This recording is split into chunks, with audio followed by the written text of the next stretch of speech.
Bismillahirrahmanirrahim.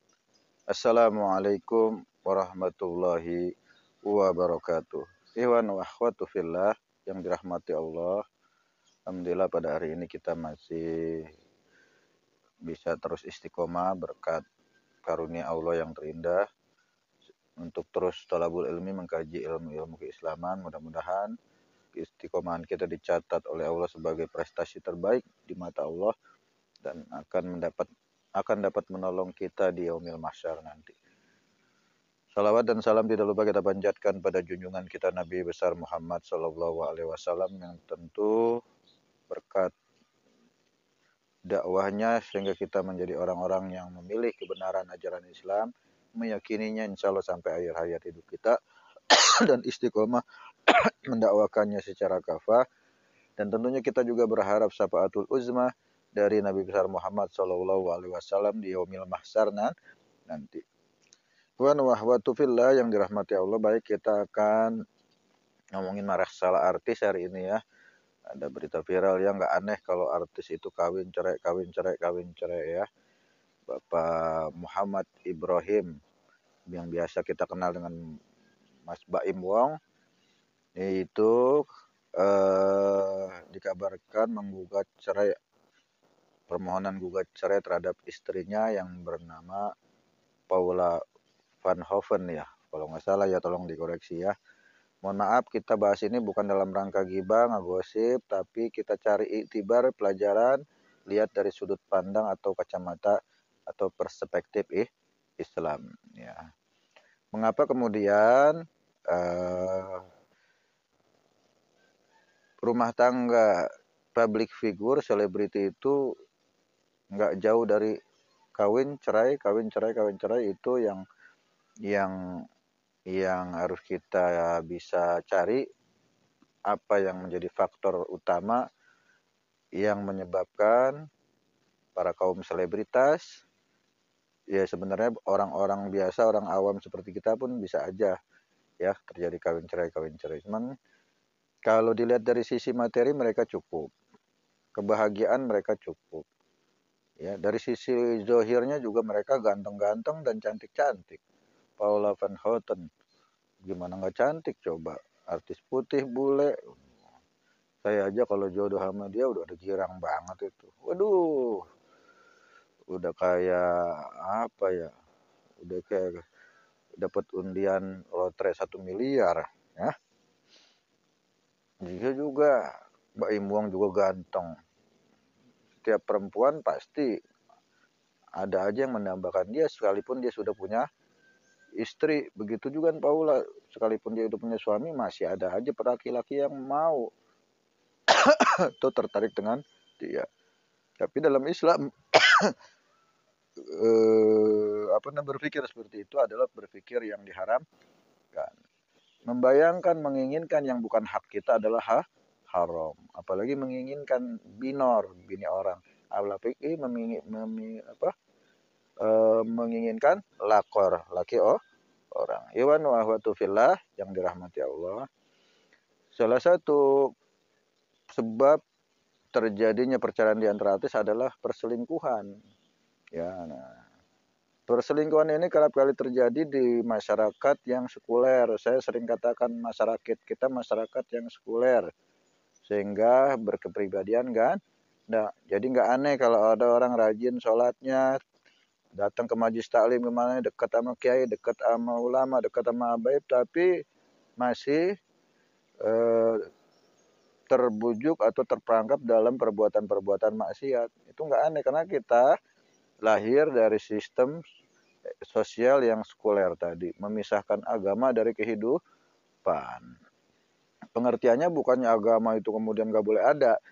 Agama cuma disuruh, dikasih jatah ngurusin ibadah mah yang sifatnya pribadi seperti sholat, puasa, zakat, haji, sedekah, amal, zikir. Nah untuk urusan publik, hubungan laki-laki dan perempuan itu nggak diatur dalam sistem sekuler.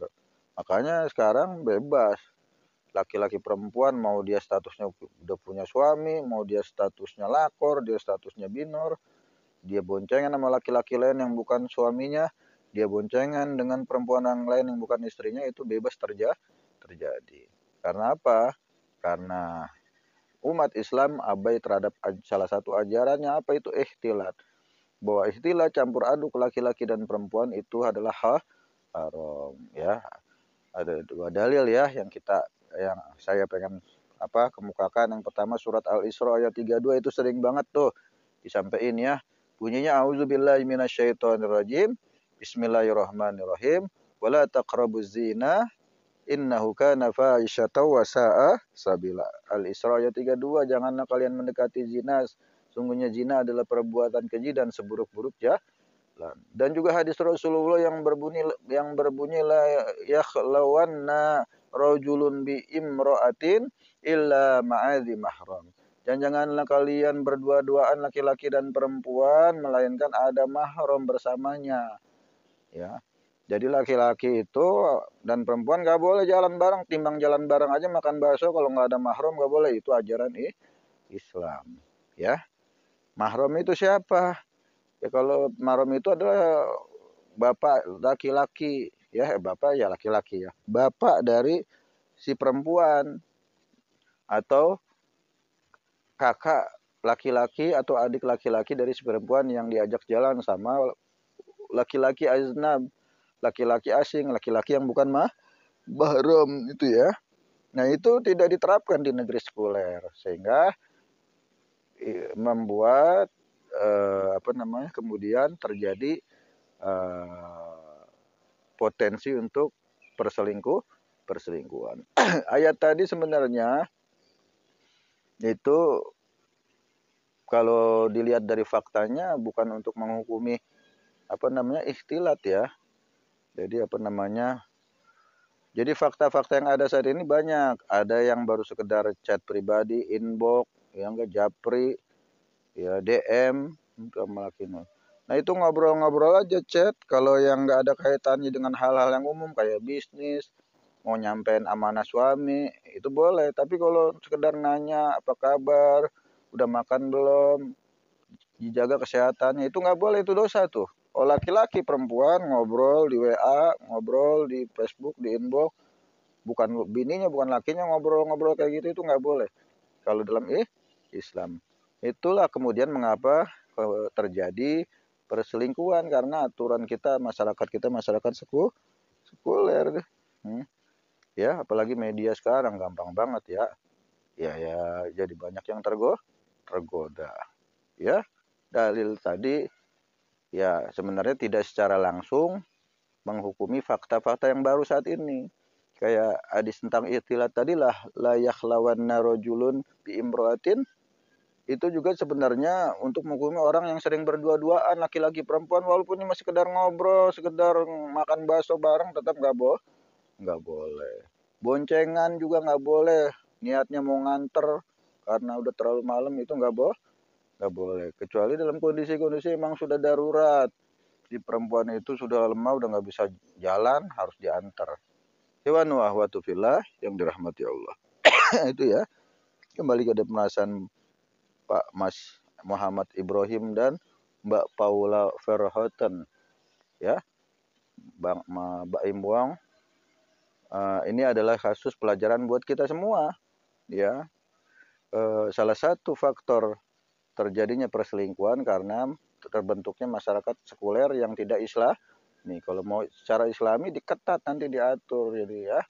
Nanti kalau ketahuan ngobrol sama bini orang yang kira-kira yang diomongin tuh bukan hal-hal yang umum, yang sifatnya udah ngerayu-ngerayu, ngegombal, itu ada hukumannya.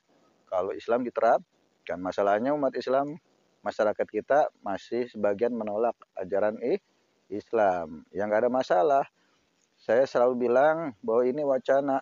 Mudah-mudahan umat Islam, masyarakat kita mau menerima aturan itu sehingga bisa menekan angka perceraian, perselisihan di rumah tangga akibat orang ketiga ya. Aduh, coba bayangin, kadang-kadang begitu udah setan. Ya, baru-baru doang romantis, wah begitu udah bertahun-tahun rumah tangga, ada yang lebih bagus gitu ya. Ada yang lebih gagah. ada yang perabotannya lebih gede dari suaminya, ya, ada yang apemnya lebih gede dari bininya. Nauzubillah min jalik. Itu yang kemudian menjadi bujuk rayu Sultan. Ya, itu ya sebelum ditutup. Mari di negeri di masyarakat yang sekuler saat ini kita bebenah diri karena aturannya bukan aturan Islam, kita paling enggak menghindar dari perkara-perkara tersebut. Ya, udah nggak boleh lagi inbokan walaupun teman lama atau apa namanya, ujung-ujungnya takutnya begitu. Ntar lama-lama ngerayu. Dia demen jalan bareng ke hotel, udah main kuda-kudaan. Ya, itu yang harus kita hindari. Ya, mungkin itu aja ya. Mudah-mudahan manfaat, mudah-mudahan kita dibimbing oleh Allah, diberikan kemampuan untuk terus istiqomah menjalani kehidupan ini sesuai dengan ajaran Islam. Subhanaka Allahumma wa bihamdika asyhadu an la ilaha illa anta astaghfiruka wa atubu ilaik. Summa assalamualaikum warahmatullahi wabarakatuh.